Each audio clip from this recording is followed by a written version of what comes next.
Hello everyone.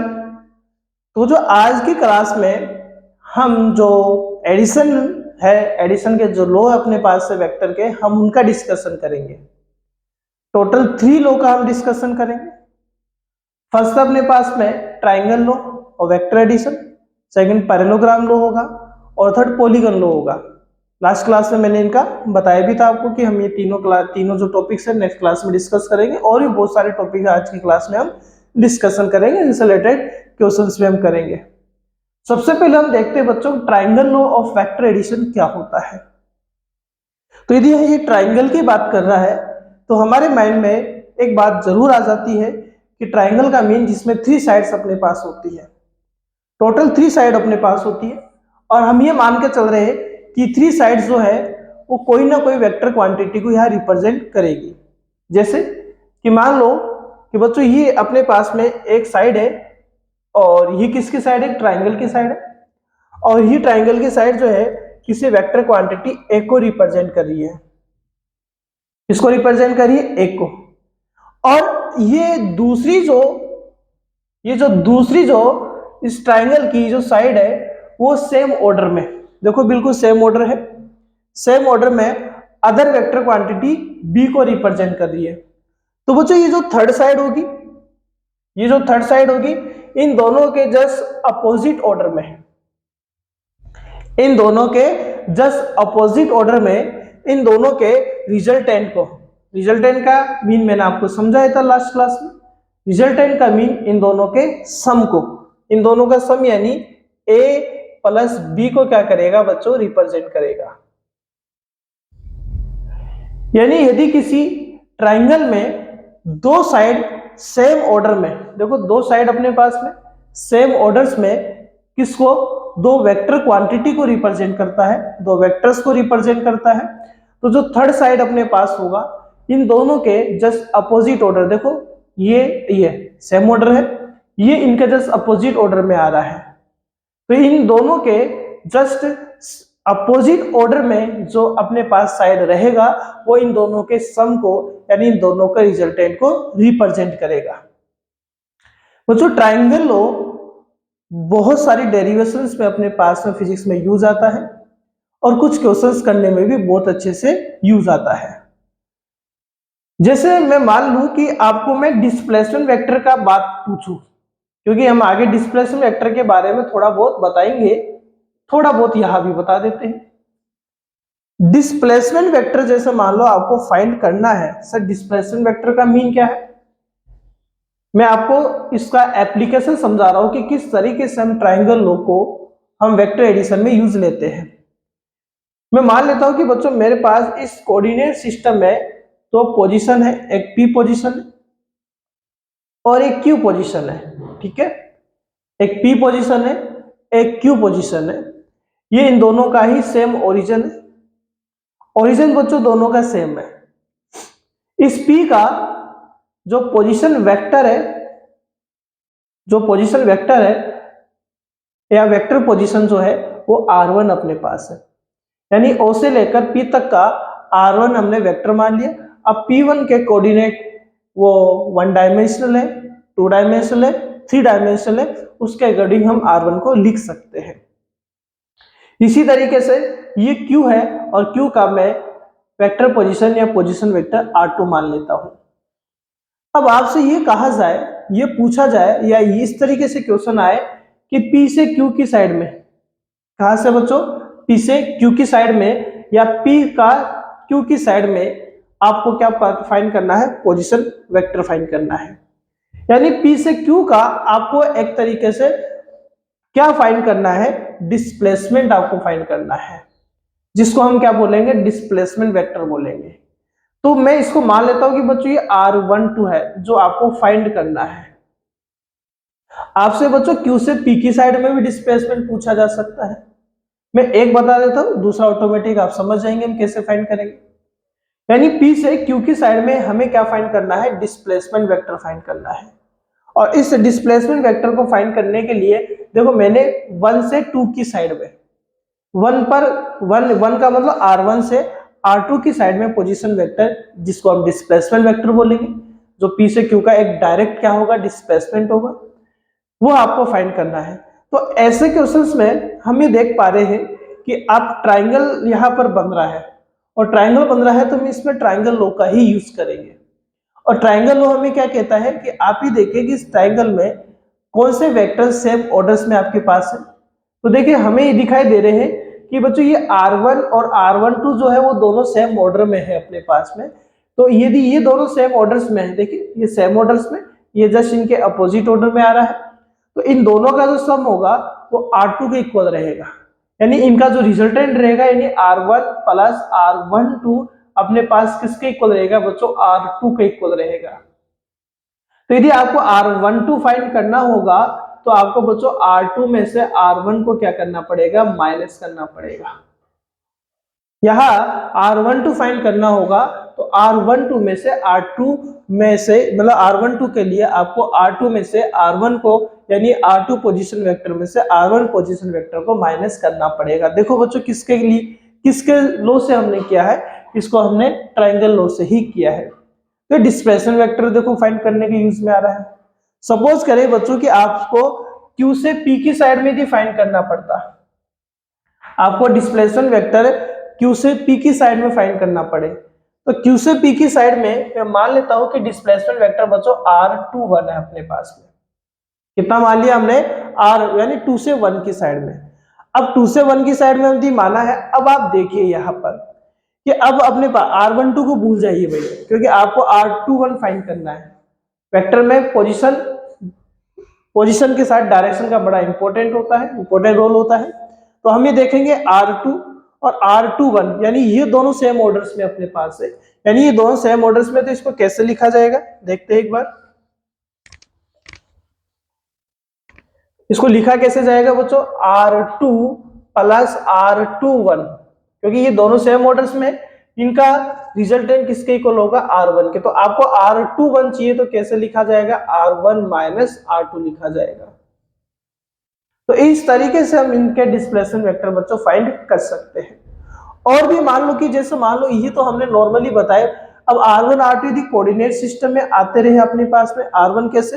जैसे बच्चों R1 को मैं ये कह दूं कि R1 क्या है अपने पास में? R1 है बच्चों x1 i cap, y1 j cap, z1 k cap. यानी मैं इस P पॉइंट के कोऑर्डिनेट बच्चों x1 y1 और z1 मान लेता हूं। इस Q के कोऑर्डिनेट x2 y2 एंड कितना ले लेता हूं? z2 ले लेता हूं। तो R2 कितना हो जाएगा बच्चों अपने पास? R2 हो जाएगा x2 i cap, y2 j cap, z2 k cap. ठीक है। अब अपने को यदि position displacement vector coordinate system में फाइंड करना हो तो हम क्या करेंगे? जैसे मान लो जो R12 फाइंड करना है तो R2 माइनस R1 कर देंगे। अब R2 आपको पता ही है ना, जैसे मान लो कि आपको यहाँ जैसे चलो ये फाइंड कर लेते हैं एक बार, R21 फाइंड करना है तो R21 क्या है बच्चों? R1 माइनस R2 है अपने पास में, R1 माइनस R2 है। अब R1 का वैल्यू क्या है अपने पास में? देखिए अब हमें ये पता है, कि I का कैलकुलेशन हम I के साथ ही करने वाले हैं, J का कैलकुलेशन J के साथ और K का कैलकुलेशन K के साथ ही करने वाले हैं। तो यहाँ हम देख रहे हैं क्या कि देखो R1 माइनस R2 यानी x1 minus x2, x1 minus x2 and I cap. इसी तरीके से ये क्या आ जाएगा बच्चों? y1 minus y2 j cap और z1 माइनस क्या आ जाएगा बच्चों? यहाँ z1 minus z2 and k cap आ जाएगा। ठीक है।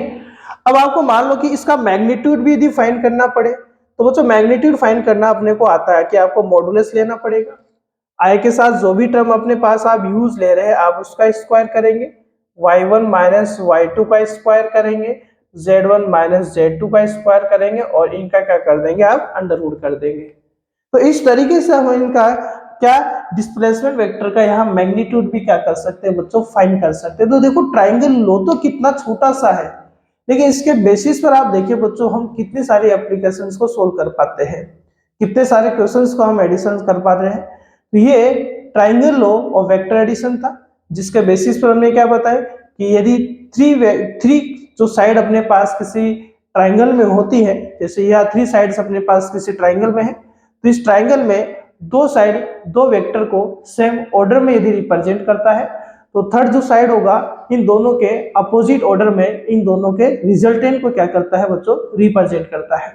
अब हम देखेंगे पैरेललोग्राम मेथड और उसके भी हम साथ के साथ क्वेश्चंस देखेंगे। ठीक है, अब सेकंड देखते हैं बच्चों पैरेललोग्राम मेथड। आप नोट कर लीजिए इसको।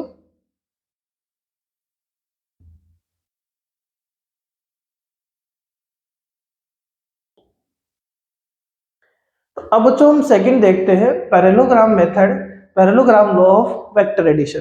ठीक है, अब सबसे पहले हम बात करते हैं कि ये पैरेललोग्राम का मीन क्या होता है। तो पैरेललोग्राम का मीन होता है कि बच्चों जिसके आमने सामने का साइड इक्वल होता है और पैरेलल रहता है, हम उसको पैरेललोग्राम बोलते हैं। जैसे ये पैरेललोग्राम अपने पास है बच्चों, ठीक है, ये एक पैरेललोग्राम हमने बना दिया है।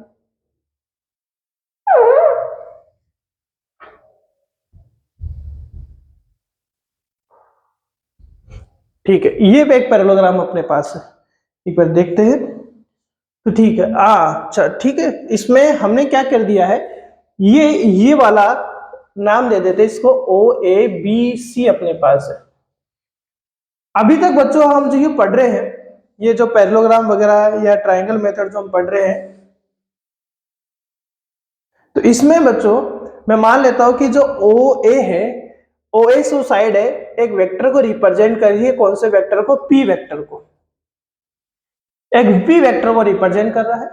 और जो ओ सी है वो मैं मान लेता हूं क्यू को रिप्रेजेंट कर रहा है। तो ये पी, तो बच्चों ये भी पी को रिप्रेजेंट करेगा।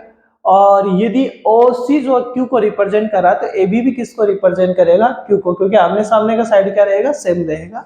इनका पोजीशन वेक्टर का मैग्नीट्यूड भी क्या रहेगा, सेम रहेगा। अब हम बात करें कि नॉर्मली हम पैरेललोग्राम में इनके सम को, इनके रिजल्टेंट को कैसे डिफाइन करते हैं, इसके लो को हम कैसे डिफाइन करते हैं।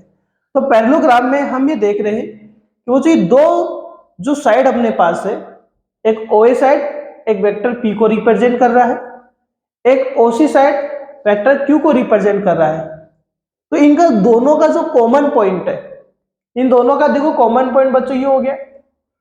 इस कॉमन पॉइंट से ये जो डायगोनल अपने पास बनता है, इस कॉमन पॉइंट से ये जो डायगोनल अपने पास बनता है, ये डायगोनल अपने पास में इन दोनों के रिजल्टेंट को रिप्रेजेंट करता है। यानी P प्लस Q, ये R ये रहेगा बच्चों, यहां पर P प्लस Q ये रिजल्टेंट रहा अपने पास में। तो ये पैरेललोग्राम मेथड अपने पास में, यानी पैरेललोग्राम में क्या होता है कि बच्चों कि अपने पास में ये ओ ए एक वेक्टर क्वांटिटी P को रिप्रेजेंट कर रहा है, other O C side other vector quantity Q को रिप्रेजेंट कर रहा है। तो इनके कॉमन पॉइंट से, देखिए ये कॉमन पॉइंट है, इनके कॉमन पॉइंट से ये जो डायगोनल अपने पास जा रहा है, ये जो डायगोनल अपने पास जा रहा है कौन सा, OB, इन दोनों के रिजल्टेंट को, इन दोनों के सम को रिप्रेजेंट करता है। यानी P प्लस Q कौन होगा बच्चों अपने पास, OB रहेगा। यानी हम इसको ऐसे लिख सकते हैं, किस तरीके से लिखे इसको, OA plus OC, OA plus OC equals to क्या रहेगा बच्चों, OB रहेगा यहां पर। लेकिन इसमें बच्चों और भी इसमें बहुत सारे क्वेश्चंस अपने पास आते हैं। सबसे ज्यादा जो अपने पास में वेक्टर एडिशन के लिए यूज आता है मेथड, वो पैरेललोग्राम मेथड ही यूज आता है। और हमें इन वेक्टर्स के मिड में कुछ एंगल दे दिया जाता है, तो हम उसको कैसे कैलकुलेट करेंगे। तो सबसे पहले हम इसको और आगे बढ़ेंगे भाई, हम इसको और आगे सोल्व कर रहे हैं। तो अभी हम मान लेते हैं कि बच्चों P और Q के मिड में एंगल मेरे पास कितना है, थीटा एंगल है। P एंड Q के मिड में थीटा एंगल। अभी हमने किसी एंगल की बात नहीं की है, अब हम एंगल की बात कर रहे हैं। और हम ये मान रहे हैं कि ये जो OA है जो वेक्टर क्वांटिटी P को रिप्रेजेंट कर रहा है, और जो OC है जो वेक्टर क्वांटिटी Q को रिप्रेजेंट कर रहा है, इन दोनों के मिड में कितना एंगल है, थीटा एंगल है। अब यदि अभी थीटा एंगल है, अब आपको रिजल्टेंट बताना है भाई। अब इस तरीके से यदि अपने पास आते हैं क्वेश्चन, तो हम इसको और ज्यादा सोल्व करते हैं बच्चों। इसको सोल्व करने के लिए हम क्या कर रहे हैं, इसको थोड़ा आगे बढ़ा रहे हैं भाई, और यहां से एक परपेंडिकुलर हम बना देते हैं 90 डिग्री, नेम दे देते हैं D। यहां से हम एक 90 डिग्री बना देते हैं, इसको आगे बढ़ाते हैं, और यहां से एक 90 डिग्री हम बना दिया, हमने यहाँ एक नॉर्मल हमने यहाँ पर क्रिएट कर दिया है। तो ये बच्चों अपने पास ये थीटा एंगल, तो ये एंगल भी थीटा रहेगा, और ओसी साइड यदि क्यू है तो ए बी साइड भी अपने पास क्या रहेगी, क्यू रहेगी। अब हम ये देख पा रहे हैं कि आपको क्या फाइंड करना है बच्चों, यार रिजल्टेंट फाइंड करना है। और रिजल्टेंट के लिए देखो ये वाला एक पोर्शन आप देखें, ये वाला पोर्शन ही है, आप देखें इस वाले में आप ही देखेंगे एक राइट ट्राइंगल अपने पास बन रहा है, 90 डिग्री का एंगल है। देखो कौन सा ट्राइंगल की बात कर रहा हूं, इन ट्राइंगल कौन कौन से ट्राइंगल की बात हो रही है बच्चों, O D B, O D B, इस ट्राइंगल में आप देखेंगे कौन से में बच्चों, ओ डी बी, जिसमें हमने ब्लू डॉट हमने कर रखा है, उस ट्राइंगल में आप देखें, क्योंकि उसी ट्राइंगल में अपने पास रिजल्टेंट कौन आ रहा है बच्चों, ओबी आ रहा है, और आपको ओबी फाइंड करना है। और ओबी यहाँ इस ट्राइंगल में बच्चों हाइपोटेन्यूज का वर्क कर रहा है, तो हम यहाँ पर, तो यहाँ इन दोनों का सम हमें फाइंड करना है। अब ये ओबी जो साइड है वो हाइपोटेन्यूज का वर्क यहाँ कर रहा है, तो जो ये जो राइट ट्राइंगल है हम इसमें यहाँ पाइथागोरस थ्योरम अप्लाई कर रहे हैं। पाइथागोरस थ्योरम से देखो बच्चों ये तो हाइपोटेन्यूज रहा है, ठीक है, ये अपने पास क्या है, हाइपोटेन्यूज का वर्क कर रहा है।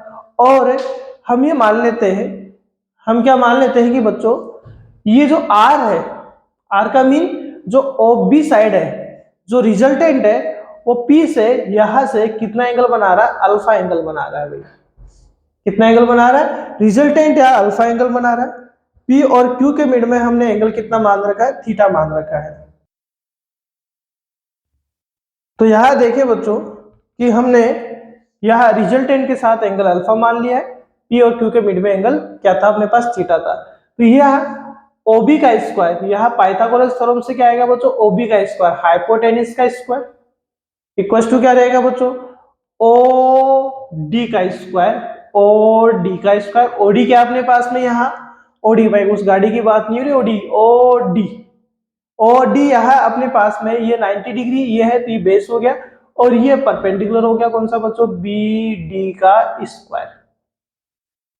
अब ओबी क्या है बच्चों अपने पास, आर है, तो आर का स्क्वायर हो जाएगा। ओबी देखो ओ बी डायगोनल अपने पास है जो रिजल्टेंट को बता रहा है, तो रिजल्टेंट हो गया, ठीक है। अब हम बात करें ओडी, ओडी या दो पार्टीशन में हम यहाँ ब्रेक करें इसको, ओ से लेकर बच्चों ये देखिए अब ये डी तक, ओ से लेकर डी तक को हम कैसे लिख रहे हैं, ओ ए, देखिए ओ से ए तक और ए से डी तक, यानी इसको लिखा जा रहा है बच्चों O A plus A D का होल स्क्वायर। कैसे लिख रहे हैं बच्चों इसको, O A plus A D का whole square plus B D, और ये बी डी का होल स्क्वायर। तो R square equals to resultant का square equals to O A, O से लेकर ए तक देखिए बच्चों, ओ से लेकर ए तक ये वाला पोर्शन एक वेक्टर क्वांटिटी पी को रिप्रेजेंट कर रहा है, तो इसका मैग्नीट्यूड में पी ले लेते हैं ओ ए, और ये क्या आ गया बच्चों अपने पास, ए डी का whole square plus B D का होल स्क्वायर, इक्वेशन फर्स्ट दे देते हैं। यानी हमें यहाँ पर क्या पता चल रहा है कि यदि आपको रिजल्टेंट फाइंड करना है, कब, जब पी एंड क्यू के मिड में कुछ एंगल दिया जाए, दोनों वेक्टर्स के मिड में एंगल दिया जाए, और रिजल्टेंट का भी किसी न किसी वेक्टर के साथ क्या बनता रहे, एंगल बनता रहे, डायरेक्शन बनता रहे। तो यहाँ हमने क्या किया, इस ओ साइड को आगे बढ़ाकर बी से एक नॉर्मल हमने बना दिया बीडी, और हमने यहाँ पाइथागोरस थ्योरम अप्लाई कर दी। लेकिन यहाँ पर हमारे लिए एक समस्या पैदा हो गई कि यहाँ हमें एडी का और बीडी का वैल्यू नहीं पता है। तो एडी और बीडी का वैल्यू फाइंड करने के लिए बच्चों ये जो ट्राइंगल दिख रहा है, ये वाला ट्राइंगल देखो, ये वाला, ये जो छोटा ट्राइंगल बन रहा है अपने पास में, ये भी एक राइट ट्राइंगल है। इस ट्राइंगल में एक बार तो आप साइन थीटा फाइंड कर दीजिए और एक बार आप कोस थीटा फाइंड कर दीजिए इस छोटे ट्राइंगल में। इन ट्राइंगल को मैं लिख देता हूं, in triangle A D B, ठीक है, ये in triangle A D B, A D B, इस ट्राइंगल में एक बार आप साइन थीटा फाइंड कर दीजिए और एक बार आप कोस थीटा फाइंड कर दीजिए। Sine theta cos theta find करेंगे तो आप देखेंगे एडी एंड बीडी का वैल्यू अपने पास आ जाएगा। पहले हम साइन थीटा फाइंड करते हैं, और वो जो साइन थीटा क्या होता है, परपेंडिकुलर अपॉन हाइपोटेन्यूज होता है। और देखो ये एंगल थीटा है, तो थीटा के सामने वाला साइड परपेंडिकुलर रहेगा, ये 90 है तो बच्चों ये हाइपोटेन्यूज रहेगा और इसमें ये बेस रहेगा, ठीक है, इस तरीके से। तो परपेंडिकुलर कौन होगा बच्चों, बी डी होगा अपने पास में, जो आपको चाहिए भाई बी डी होगा, और हाइपोटेनियस ए बी रहेगा। और ए बी को हम किससे लिख सकते हैं बच्चों, क्यू से लिख सकते हैं, तो क्यू हो गया। तो यहाँ बी डी अपने पास क्या आ जाएगा बच्चों, क्यू साइन थीटा आ जाएगा। इक्वेशन सेकंड आ गया। तो ये बी डी का वैल्यू तो अपने पास आ चुका है। अब हम बात करें कि आपको क्या चाहिए भाई, यहाँ cos थीटा भी चाहिए, तो आपको cos थीटा फाइंड कर लेना। cos थीटा क्या होता है बच्चों, बेस अपॉन हाइपोटेनिस होगा। अब बेस क्या है बच्चों इसका, ए डी है, और अगेन हाइपोटेनिस क्या रहेगा, ए बी रहेगा। यानी हम लिख सकते हैं इसको डायरेक्ट, मैं डायरेक्ट लिख रहा हूं भाई, इसको ए डी बेस रहा और हाइपोटेनिस क्यू रहा, तो ए डी कितना रहेगा बच्चों, क्यू cos थीटा रहेगा। इक्वेशन थर्ड आ गया। तो देखो आपको रिजल्टेंट फाइंड करने के लिए एडी चाहिए था, एडी आ चुका है। आपको बीडी चाहिए था, बीडी आ चुका है। तो सेकंड इक्वेशन थर्ड इक्वेशन को आप इंप्लीमेंट कर दीजिए फर्स्ट इक्वेशन में, यानी सेकंड एंड थर्ड इक्वेशन को आप पुट करेंगे इक्वेशन फर्स्ट में, तो रिजल्टेंट आएगा अपने पास में R square equal to P plus A D. और ए डी का वैल्यू कितना है बच्चों, क्यू cos थीटा है, क्यू cos थीटा का square plus B D, B D क्या है बच्चों, क्यू साइन थीटा का होल स्क्वायर है भाई। अब हम इसको सोल्व करें तो फर्स्ट टर्म में आप देखेंगे ए प्लस बी का होल स्क्वायर आ रहा है, ठीक है, ए प्लस बी का होल स्क्वायर आ रहा है। तो ए प्लस बी का होल स्क्वायर यानी R square equal to A square यानी P square plus Q square cos square theta, ठीक है, A square plus B square plus two A B, two P Q cos theta. तो A square plus B square plus two A B, और ये क्या आ जाएगा बच्चों अपने पास में, Q square sine square theta आ जाएगा। अब हम यहां देखते हैं कि देखो ये पी स्क्वायर को हम एज इट इज लिख देते हैं, और ये देखो Q square cos square theta, Q square sine square theta. इसमें से बच्चों अपने पास क्यू स्क्वायर कॉमन आ रहा है, क्यू स्क्वायर कॉमन आ रहा है, और क्या बचेगा, sign square theta plus cos square theta रहेगा, प्लस इन दोनों पोर्शन को सोल्व कर चुके, और लास्ट में क्या रहेगा, two P Q cos theta. So R square equals to P square plus Q square and sine square theta plus cos square theta का वैल्यू ऑलवेज 1 होता है। सो लास्ट में अपने पास क्या रहेगा, two P Q cos theta. अब आपको आर फाइंड करना है, रिजल्टेंट फाइंड करना है, तो रिजल्टेंट आर के लिए ये उधर जाएगा तो क्या बना देगा बच्चों, रूट बना देगा, क्या आएगा, P square Q square two P Q cos theta.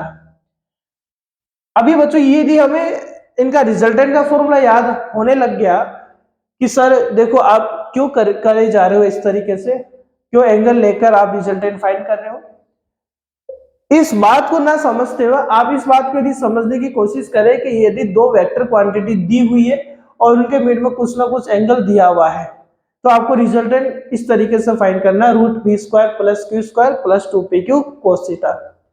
तो फिर सर ये हम कर क्यों रहे, ऐसा कब सीखेंगे, तो वो तो जैसे ही अपने पास टॉपिक हो जाएगा मैं इसके क्वेश्चंस आपको करवाने वाला हूं, और आपको फिर पता चलेगा कि वास्तव में हम वेक्टर का एडिशन इस तरीके से कर पाएंगे। तो ये सबसे इंपॉर्टेंट लो है बच्चों, जिससे हम वेक्टर का एडिशन करते हैं। तो ये तो रिजल्टेंट का फॉर्मूला आ चुका है, आप नोट कर लीजिए एक बार, फिर मैं डायरेक्शन का बताऊंगा, पॉज करके नोट किया करें, ठीक है। चलो अब इसको क्लीन कर देते हैं भाई। तो अब देखते हैं बच्चों डायरेक्शन ऑफ रिजल्टेंट। अब हम बात कर रहे हैं कि जैसे हमने रिजल्टेंट का फॉर्मूला तो निकालना सीख लिया, अब यदि मान लो कि दो वेक्टर क्वांटिटी दी हुई है तो उनका जो रिजल्टेंट आएगा बच्चों वो भी एक वेक्टर ही आएगा, तो उस वेक्टर का फिर डायरेक्शन क्या होगा। तो डायरेक्शन बताने के लिए हम थ्री मेथड्स का, यानी तीन चीजें डायरेक्शन बताती है हमारे पास में।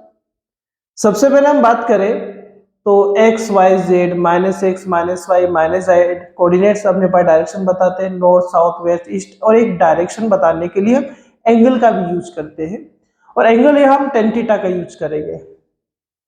अब हम ये देखें सबसे पहले क्या बच्चों कि ये रिजल्टेंट बताने के लिए जो हम यूज ले रहे हैं, किस चीज को यूज ले रहे हैं बच्चों, तो यहाँ रिजल्टेंट की डायरेक्शन बतानी है। और रिजल्टेंट हम ये देख रहे हैं कि रिजल्टेंट जो आर है वो पी के साथ में कितना एंगल बना रहा है, अल्फा एंगल बना रहा है।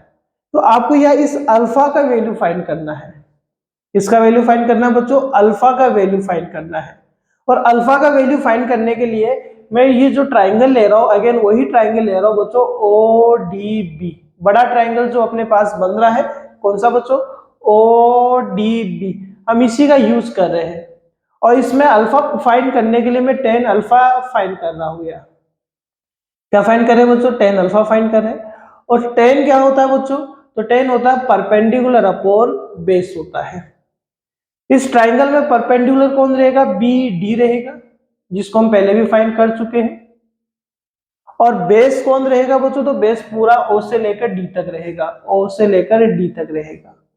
तो टेन अल्फा इक्वल्स टू क्या रहेगा अपने पास में, बी डी। और बी डी का वैल्यू हमने फाइंड किया था भाई अभी, बी डी परपेंडिकुलर था इस ट्राइंगल का और हमने फाइंड किया था, तो ये आया था बच्चों क्यू साइन थीटा आया था। इसी तरीके से अब हम बात करें ओ डी, चलो इसको ऐसे लिख देता हूं, B D O D. O D को हम दो पोर्शन में डिवाइड कर रहे थे बच्चों, O A plus A D में हम डिवाइड कर रहे थे। और बी डी ओ ए का वैल्यू पी था और ए डी अभी ऐसे लिख देते हैं। तो देखो बी डी का वैल्यू तो हम लिख सकते हैं, ए पी आ गया आपके पास में, और ए डी का वैल्यू हमने क्या पढ़ा था अभी, क्यू कोस थीटा पढ़ा था। अब हमें अल्फा चाहिए, और अल्फा जो है वो पी से बच्चों, कहां से, पी से, पी से अपने पास में इस रिजल्टेंट आर का एंगल यानी डायरेक्शन बताएगा। तो यह अल्फा इक्वल्स टू क्या लिखा जाएगा बच्चों, टेन इनवर्स, ठीक है, टेन उधर जाएगा, टेन इनवर्स बनेगा, और क्यू साइन थीटा अपॉन क्या आएगा, P plus Q cos theta. ये अपने पास क्या आ गया, अल्फा आ गया। ये फ्रॉम कहां से बच्चों, पी से है आपके पास में। अब मान लो क्यू से आपको चाहिए, तो क्यू से यदि डायरेक्शन चाहिए तो बच्चों अल्फा क्या हो जाएगा, थीटा माइनस अल्फा हो जाएगा। अल्फा क्या हो जाएगा, थीटा माइनस अल्फा हो जाएगा, क्योंकि क्यू से आर का डायरेक्शन का तो आपको यही एंगल चाहिए। तो मान लो बच्चों ये बीटा है, तो यह बीटा एक तरीके से अपने पास कौन रहेगा, थीटा माइनस अल्फा रहेगा। तो आपको ये फाइंड करना पड़ेगा इस तरीके से। तो कहने का मीन अपने पास क्या है, मतलब थीटा अपने को पता रहे भाई, थीटा अपने को पता, अल्फा अपने को क्या है फाइंड कर सकते हैं, तो अब इजीली में बीटा भी फाइंड कर सकते हैं, यानी आप क्यू से भी रिजल्टेंट का डायरेक्शन पता कर सकते हैं। अब ये आप नोट कर लीजिए बच्चों, मैं इनकी कंडीशंस और इनके क्वेश्चंस आपको करवाता हूं ताकि आपको पता रहे कि हम इनको अप्लाई कैसे करते हैं वेक्टर में, ठीक है, नोट करें आप।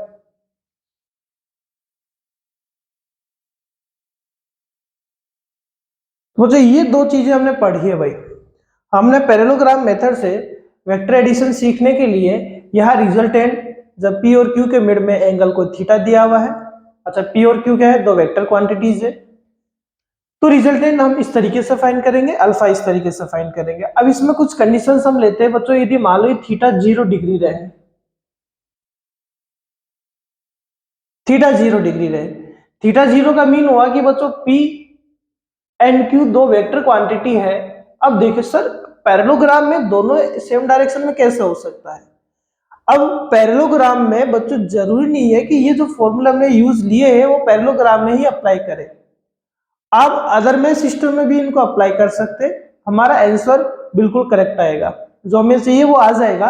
कहने का भी अभी आप वो सोच रहे होंगे कि सर पी और क्यू कैसे दोनों सेम डायरेक्शन में हो सकता है पैरेललोग्राम में। अब आप पैरेललोग्राम को भूल जाइए भाई। अब हम ये पैरेललोग्राम इंपॉर्टेंस इसलिए रखता है कि बच्चों हम पैरेललोग्राम मेथड से एंगल दिया हुआ है तो हम बिना पैरेललोग्राम का शेप बने भी दो वेक्टर का क्या कर सकते हैं, एडिशन कर सकते हैं। अब क्वेश्चन से पता चल जाएगा, कंडीशन समझते रहे आप। तो दो वेक्टर अपने पास पी और क्यू सेम डायरेक्शन में है, तभी तो दोनों के मिड में बच्चों थीटा कितना रहेगा, 0 डिग्री रहेगा, क्योंकि थीटा क्या है, थीटा इन दोनों के मिड में एंगल है। और अल्फा क्या है बच्चों, अल्फा जो रिजल्टेंट आर बन रहा था उसका पी के साथ एंगल था। तो यहाँ आर कितना रहेगा अपने पास, रिजल्टेंट आप कैसे निकाल सकते हैं, डायरेक्टली निकाले तो P plus Q square 2pq कोस 0 डिग्री, ठीक है, ये कोस 0 डिग्री। और बच्चों कोस 0 डिग्री का वैल्यू क्या होता है, 1 होता है। तो आर कितना हो जाएगा अपने पास, आर हो जाएगा P square plus Q square plus 2pq। अब अगेन आप देखेंगे तो देखो A square plus B square plus 2ab का फॉर्मूला यहाँ बन रहा है, तो रिजल्टेंट अपने पास क्या आएगा, p प्लस क्यू का होल स्क्वायर का अंडरवुड आ जाएगा भाई, और अंडरवुड से ही स्क्वायर कैंसिल हो जाएगा, तो रिजल्टेंट क्या आएगा बच्चों, p प्लस क्यू आएगा। अब यह दिमाग में बात बैठा लीजिए भाई, आगे तक बहुत यूज आएगा आपके पास, जब तक फिजिक्स रहेगा तब तक आप ये मान के चलिए ये आप पे इंपॉर्टेंस रखेगा। आपको अपने स्कूल में ऐसा सब पढ़ाया नहीं जाता है भाई, आप किसी भी स्कूल में पढ़ते भाई इतनी चीजें जो मैं सिखाऊंगा आपको नहीं सिखाई जाएगी, कहीं भी देख लीजिए नहीं सिखाई जाएगी, इसलिए आप इन चीजों को गौर से पढ़े। इनके क्वेश्चंस अभी मैं कराऊंगा आपको, बहुत अच्छे अच्छे लेवल के क्वेश्चंस करवाऊंगा मैं आपको। तो ये दो वेक्टर से थी बच्चों, दिमाग में क्या क्या बात फिट रखनी है, इसका मीन क्या है, दिमाग में ये बात फिट रखनी है कि दो वेक्टर क्वांटिटी यदि सेम डायरेक्शन में आ जाए आपके पास में, दो वेक्टर क्वांटिटी यदि सेम डायरेक्शन में आ जाए तो उनका रिजल्टेंट आप दोनों को डायरेक्टली सम करके, दोनों को डायरेक्टली ऐड करके फाइंड कर सकते हैं। जैसे मैं नॉर्मल बात करूं कि सर कैसे होता है, ये कैसे होता है भाई अपने पास में, तो बच्चों जैसे मान लो आप 12th क्लास में पढ़ेंगे कि जैसे पॉजिटिव चार्ज होता है और एक होता है नेगेटिव चार्ज,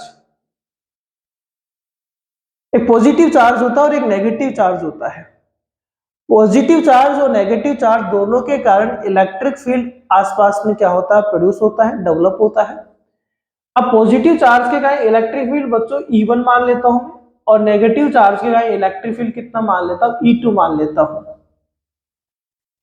और मुझे मान लो इन दोनों के मिड में एक P पॉइंट पे इलेक्ट्रिक फील्ड फाइंड करना है। अच्छे से समझना, गौर से समझना, देखो कैसे अप्लाई होता है ये एप्लीकेशन जो है पैरेललोग्राम की वो अप्लाई कैसे करते हैं, हालांकि हम क्वेश्चन करेंगे, लेकिन देखो कहां तक यूज जा रही है अपने पास, 12th की बात कर रहा हूं मैं, आगे भी बहुत यूज आएगी, IIT नीट में तो बहुत यूज आती है, तो क्योंकि वही सिलेबस 11 12 का वहा हो अपने पास। तो पॉजिटिव में इलेक्ट्रिक फील्ड जो होता है बच्चों, पॉजिटिव में इलेक्ट्रिक फील्ड बाहर की साइड होता है, आउटवर्ड होता है, ठीक है, और नेगेटिव में इलेक्ट्रिक फील्ड क्या होता है, इनवर्ड होता है, अंदर होता है। तो इस P पॉइंट पे इलेक्ट्रिक फील्ड फाइंड करना है, तो P पॉइंट पर पॉजिटिव का तो इलेक्ट्रिक फील्ड E1 है, तो E1 क्या हो जाएगा बच्चों, बाहर की साइड हो जाएगा, P से बाहर इधर हो गया। नेगेटिव में इलेक्ट्रिक फील्ड इनवर्ड होगा, तो P से इनवर्ड बच्चों इधर हो गया। यानी पॉजिटिव और नेगेटिव चार्ज के कारण आपको इस P पॉइंट पे इलेक्ट्रिक फील्ड फाइंड करना है। पॉजिटिव का इलेक्ट्रिक फील्ड E1 बोल रखा है, और पॉजिटिव का इलेक्ट्रिक फील्ड का डायरेक्शन बच्चों बाहर की साइड होता है, तो P से बाहर तो बच्चों यही रहेगा, पॉजिटिव से P से बाहर इधर रहेगा। नेगेटिव में इलेक्ट्रिक फील्ड अंदर होता है, तो P से नेगेटिव में अंदर इधर हो गया E2।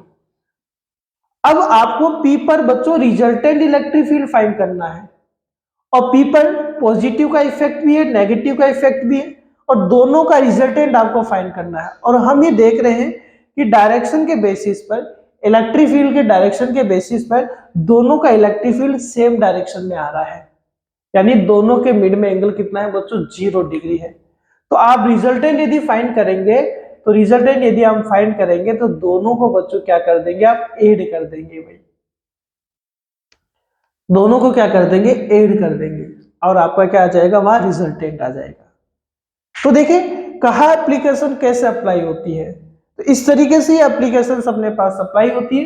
दिमाग में बात फिट रखना है कि दो वेक्टर क्वांटिटी यदि सेम डायरेक्शन में होता है तो उनका रिजल्टेंट फाइंड करने के लिए दोनों का हम क्या कर देते हैं, सम कर देते हैं, ऐड कर देते हैं। अब ये जो ई आ रहा है बच्चों, ये भी तो अपने पास कैसा रहेगा, वेक्टर ही तो रहेगा।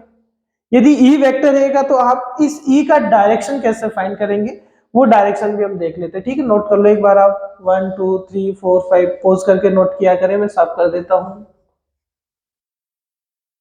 अब अपने को इस रिजल्टेंट का डायरेक्शन फाइंड करना है, तो देखो बच्चों डायरेक्शन कैसे फाइंड कर किया हमने, alpha equals to tan inverse, ठीक है, फॉर्मूला ये है ना डायरेक्शन का, क्यू साइन थीटा, थीटा बच्चों 0 डिग्री है, थीटा 0 डिग्री है, P प्लस क्यू कोस 0 डिग्री। अब बच्चों साइन 0 डिग्री 0 होता है, तो सारा पोर्शन 0 हो गया, तो ये tan इनवर्स क्या आ गया, 0 डिग्री, ये 0, ठीक है, 0 पूरा वैल्यू 0, तो अल्फा इक्वल टू क्या है बच्चों, tan इनवर्स, अब जीरो को क्या लिख सकता हूँ बच्चों, टेन 0 डिग्री, टेन इनवर्स से टेन कैंसिल आउट, तो अल्फा कितना आ गया, 0 डिग्री आ गया। ये वैल्यू तो नॉर्मली हम फाइंड कर लिए, लेकिन इसका मीन क्या होता है। अभी मीन देखो बच्चों, ई पी इधर है, पी राइट साइड में है, और क्यू भी क्या है बच्चों, राइट साइड में है। दोनों के बीच में एंगल कितना है, 0 डिग्री। अल्फा यानी रिजल्टेंट भी 0 डिग्री पर है। इसका मीन ये हो गया कि जो रिजल्टेंट आर आ रहा है वो भी एक वेक्टर ही तो रहेगा, और उसका डायरेक्शन भी 0 डिग्री पर है। 0 डिग्री पर होने का मीन हो गया कि रिजल्टेंट आपके किस डायरेक्शन को बताएगा, जिस डायरेक्शन में पी और क्यू रहेगा उसी डायरेक्शन में अपने पास आर रहेगा। यानी हम बात करें कि यदि अभी जैसे हम नॉर्मल क्या बात कर रहे थे कि बच्चों E1 और E2 दो इलेक्ट्रिक फील्ड है, और इन दोनों का सम करने पर अपने पास रिजल्टेंट इलेक्ट्रिक फील्ड आ रहा था, क्यों, दोनों सेम डायरेक्शन में थे। तो इस E का डायरेक्शन क्या होगा, क्योंकि E भी क्या है बच्चों, रिजल्टेंट है। इस E का डायरेक्शन वही रहेगा, क्योंकि देखें कि अल्फा 0 डिग्री आ रहा है, अल्फा क्या है, रिजल्टेंट का डायरेक्शन है। कब है, जब दोनों वेक्टर सेम डायरेक्शन में हो। तो इस अल्फा की यदि हम बात कर लिए तो 0 डिग्री पर है, इसका मतलब ये हो गया कि बच्चों रिजल्टेंट भी उसी डायरेक्शन में रहेगा जिस डायरेक्शन में पी और क्यू प्रेजेंट रहेगा। तो यहाँ E1 E2 यदि राइट साइड में है, मान लो प्लस एक्स डायरेक्शन में है, तो इलेक्ट्रिक फील्ड भी प्लस एक्स डायरेक्शन में ही रहेगा। यानी दो वेक्टर क्वांटिटी बच्चों यदि सेम डायरेक्शन में रहते हैं तो उनका रिजल्टेंट फाइंड करने के लिए आप दोनों को हमेशा ऐड करेंगे, और उनका रिजल्टेंट ऑलवेज सेम डायरेक्शन में ही होता है। ठीक है बच्चों, हमेशा ध्यान रखेंगे। अब हम अपोजिट डायरेक्शन की बात करते हैं, कंडीशन नंबर सेकंड की, आप नोट कर लीजिए इसको। 1 2 3 4 5 पोज करके नोट करें। तो बच्चों सेकंड कंडीशन लेते हैं थीटा 180 डिग्री हो। 180 का मीन हो गया कि देखो बच्चों, यदि अब दो वेक्टर क्वांटिटी अपने पास दी हुई है, क्वांटिटी एक P है और एक Q है, और दोनों जस्ट अपोजिट डायरेक्शन में, अपोजिट वेक्टर भी कहते हैं इनको, मैग्नीट्यूड सेम रहेगा तब बोलेंगे भाई अपोजिट। अभी अपोजिट नहीं बोल रहे क्योंकि मान लो पता नहीं मैग्नीट्यूड सेम हो या ना हो। तो ये थीटा 180 है, मतलब दो वेक्टर क्वांटिटी यदि अपोजिट डायरेक्शन में आ रहा है। अब हम इनमें किस तरीके से बच्चों रिजल्टेंट फाइंड करेंगे, तो फॉर्मूला रिजल्टेंट का R इक्वल्स टू क्या आएगा बच्चों, P square plus Q square plus 2PQ कोस 180 डिग्री। और cos 180 डिग्री का बच्चों जो वैल्यू होता है वो -1 होता है। तो रिजल्टेंट कितना रहेगा यहाँ भाई, रिजल्टेंट कितना रहेगा, P square plus Q square minus 2PQ रहेगा। तो ये है अपने पास A square plus B square minus 2AB। तो यह formula A square plus B square minus 2AB यानी ए माइनस बी का बना बच्चों, ए माइनस बी का होल स्क्वायर रहा। तो आर क्या आ गया बच्चों, पी माइनस क्यू आ गया। अब ये पी माइनस क्यू तभी आएगा बच्चों जो पी बड़ा होगा किससे, क्यू से।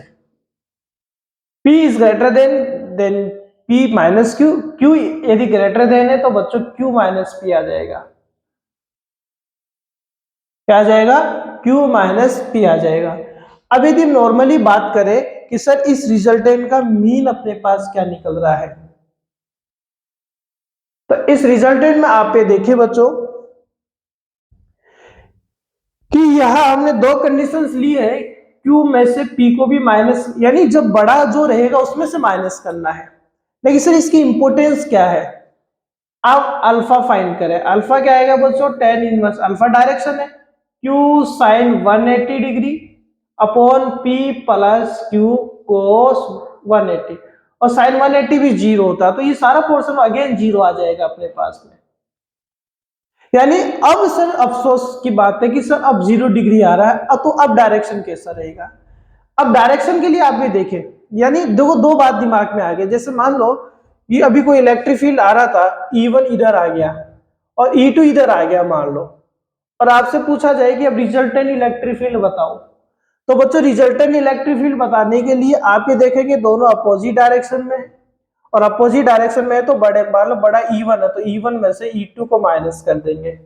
फिर आप मुझसे दूसरा क्वेश्चन 100% पूछेंगे कि सर अब इसी का डायरेक्शन भी बता दीजिए। तो इस ई का डायरेक्शन किस तरीके से होगा, देखिए आप भाई, तो यहाँ 0 डिग्री बात आ रही है। मान लो कि बच्चों P इधर है और Q इधर है, ठीक है, और मैं मानता हूं कि P ग्रेटर देन है Q से, तो बच्चों जो रिजल्टेंट रहेगा वो 0 डिग्री पर रहेगा। किसके साथ 0 डिग्री पर रहेगा, जो बड़ा है उसके साथ रहेगा। अब यहाँ P बड़ा है, रिजल्टेंट कौन आ रहा है बच्चों, R आ रहा है, तो R का डायरेक्शन जो रहेगा वो P के डायरेक्शन में रहेगा। R का डायरेक्शन किसके डायरेक्शन में रहेगा बच्चों, यहाँ P के डायरेक्शन में रहेगा। तो यहाँ R बच्चों किसकी डायरेक्शन में रहेगा, P की डायरेक्शन में रहेगा, क्योंकि P ग्रेटर देन है। और यदि हम बात करें कि अब मान लो कि बच्चों ये P और ये Q है, और हम मान लें कि Q ग्रेटर देन है P से, तो जो रिजल्टेंट R आएगा बच्चों वो किसकी डायरेक्शन में रहेगा, Q की डायरेक्शन में रहेगा। तो दो वेक्टर्स यदि बच्चों अपोजिट डायरेक्शन में आपको कहीं भी दिख जाए, तो उनका एडिशन, उनका कॉम्बिनेशन, उनका रिजल्टेंट आप फाइंड करने के लिए बड़े में से छोटे को माइनस करेंगे, और उनका रिजल्टेंट हमेशा बड़े की डायरेक्शन में आएगा। इसके लिए आप देखिए ये चीजें दिमाग में रखिए, वो जो बहुत क्वेश्चन हम इनके बेसिस पर करने वाले हैं, तो ये नोट कर लीजिए आप, ठीक है। अब मैं इनके पैरेललोग्राम मेथड के आपके कुछ क्वेश्चंस करवाता हूं, 1 2 3 4 5, ठीक है। देखो बच्चों इनसे रिलेटेड तो अब हम दो क्वेश्चंस देखते हैं, ठीक है। और अच्छे क्वेश्चंस लिए हैं मैंने, इजी क्वेश्चन भी नहीं है कह सकते आप, अच्छे क्वेश्चंस हमने लिए हैं। ये बच्चों 2 टाइम आया हुआ अभी सीबीएसई में, ठीक है। ये कब आया हुआ अपने पास में, देखते एक बार। ये अपने पास आया हुआ बच्चों क्वेश्चन है 2002 एंड 14 में सीबीएसई में।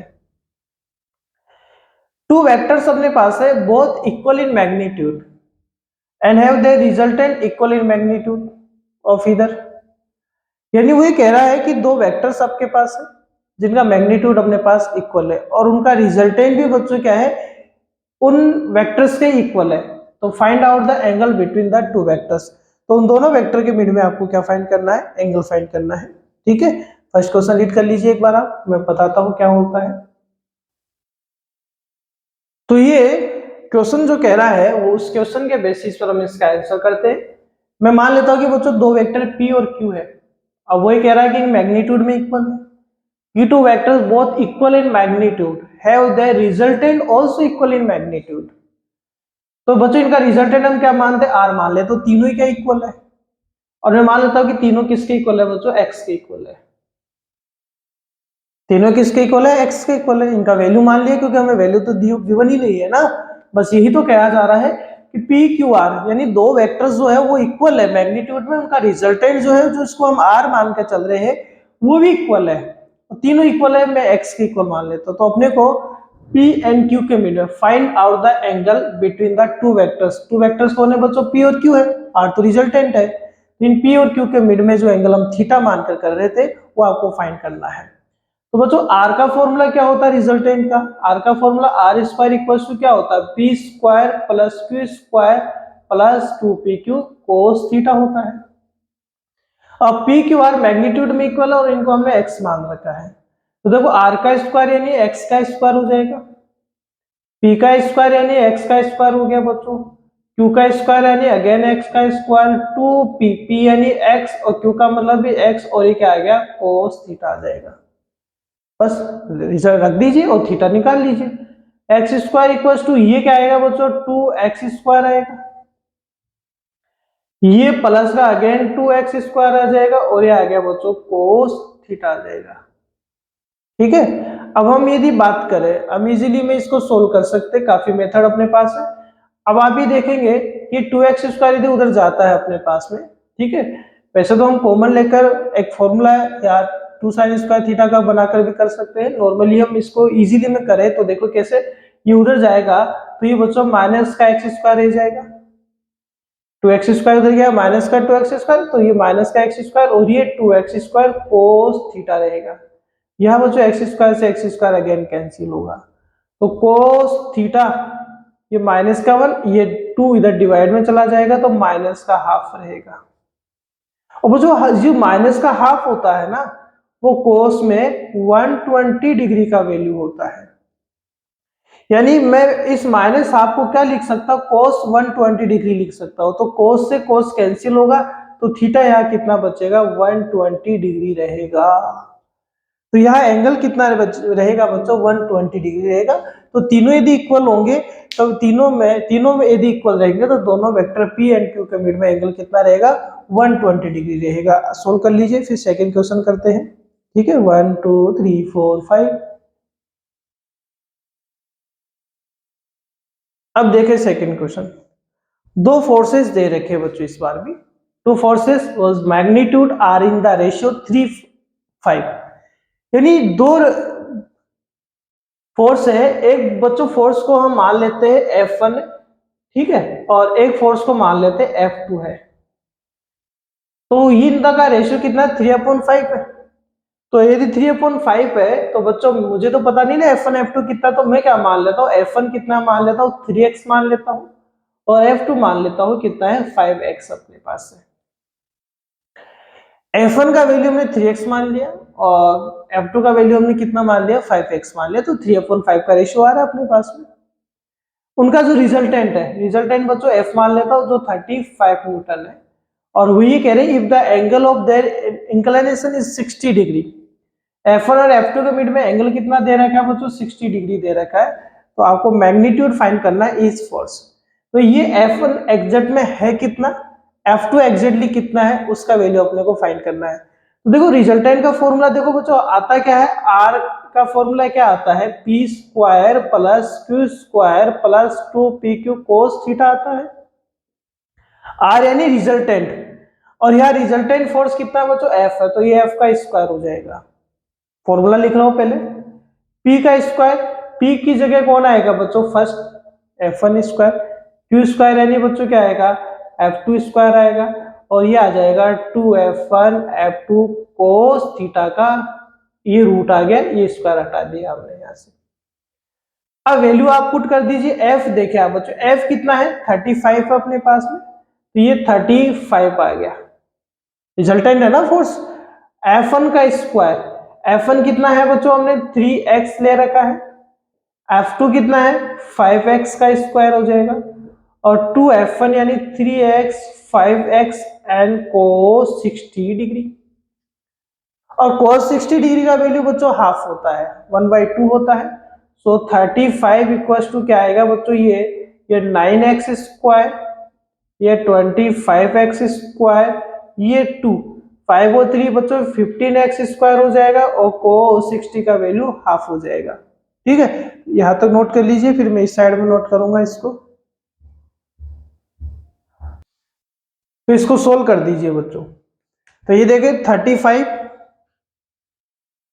यहां देखिए आप, तो बच्चों 2 से 2 कैंसिल आउट हो जाएगा, 9 25 और 15, देखो सब में x स्क्वायर आ रहा है, ऐड हो सकता है।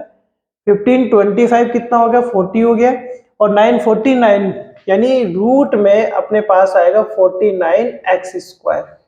तो 35 इक्वल्स टू कितना आएगा, 49 का रूट 7 होता है, x स्क्वायर का x हो जाएगा, तो x कितना आएगा बच्चों, 35/7 आएगा, यानी 5 आ गया।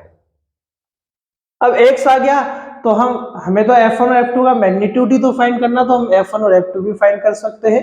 सो F1 कितना है बच्चों, 3x कितना है बच्चों, 5, तो F1 कितना हो गया बच्चों, 15 न्यूटन हो गया, और F2 कितना हो जाएगा अपने पास में 5x, x कितना है बच्चों, x कितना अपने पास में 5 है, तो ये अपने पास 3x, तो 3x यानी कितना है, 3 × 5 15 आ गया, ठीक है, और ये 5 × 5 कितना आ गया बच्चों, 25 न्यूटन आ गया। तो ये अपने पास किसके वैल्यू आ गए, F1 एंड F2 के वैल्यू आ चुके हैं। ठीक है बच्चों, ये पैरेललोग्राम से रिलेटेड अपने पास क्या थे, क्वेश्चन थे, इनको आप नोट करें।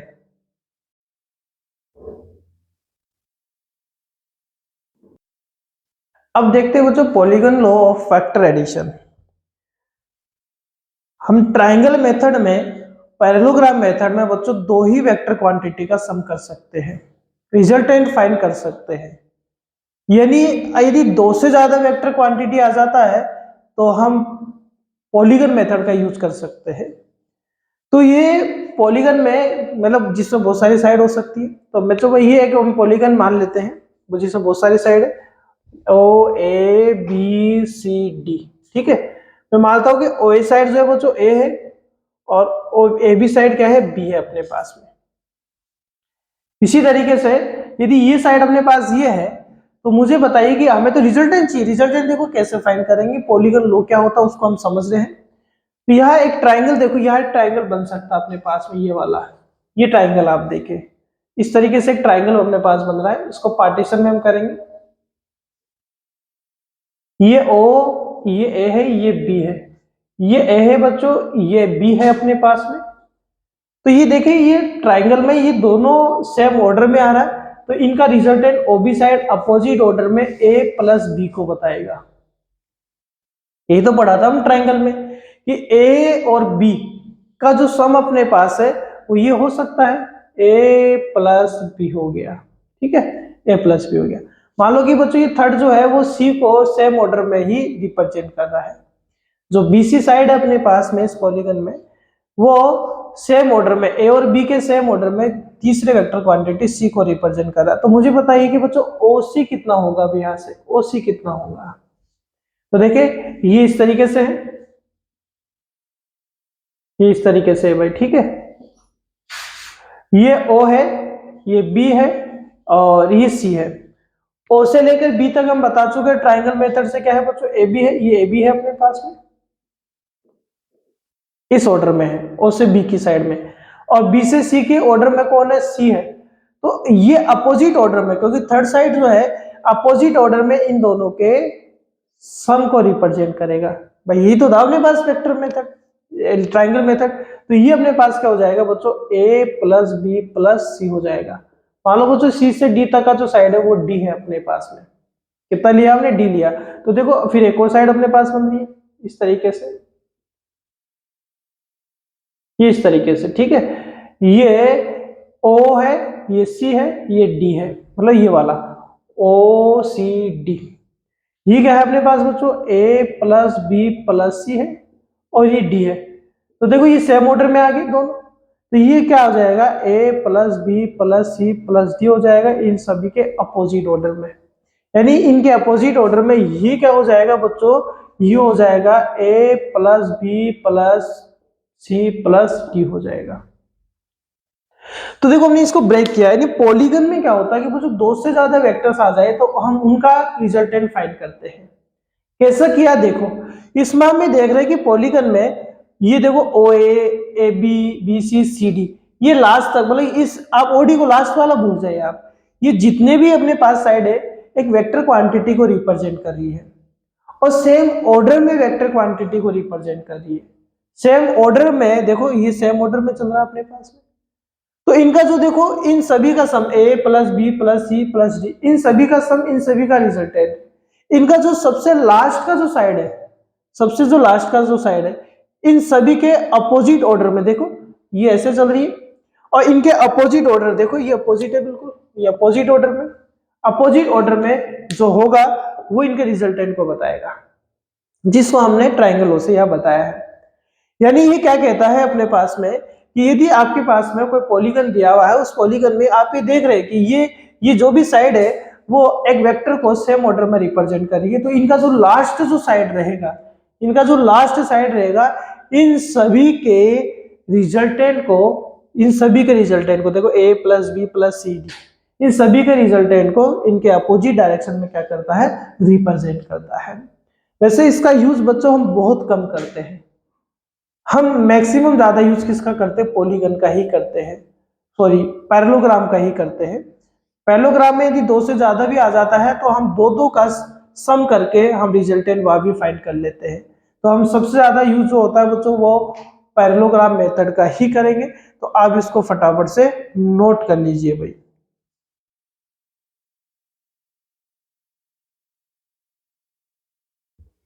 तो जो टॉपिक अब आने वाला है अपने पास में प्रोडक्ट ऑफ वेक्टर्स, उसके बाद आएगा रेजोल्यूशन ऑफ वेक्टर। तो ये टॉपिक बच्चों मैं जो नेक्स्ट क्लास अपने पास आएगी उसमें डिस्कशन करूंगा। बहुत बड़ा टॉपिक है और सबसे ज्यादा इंपॉर्टेंट टॉपिक भी ये है वेक्टर में भाई। वेक्टर के तो सारे टॉपिक इंपॉर्टेंट है, वो इसलिए क्योंकि आपको बेसिक फिजिक्स में आपको हर जगह यूज में आता है अपने पास में। तो नेक्स्ट क्लास में बच्चों हम प्रोडक्ट ऑफ वेक्टर्स पढ़ेंगे, दो टाइप से हम प्रोडक्ट करते हैं, उनके लॉज हम भी डिस्कशन करेंगे और बहुत सारे क्वेश्चंस भी हमें करेंगे। ठीक है बच्चों, तो नेक्स्ट क्लास का वेट करें। Thank you.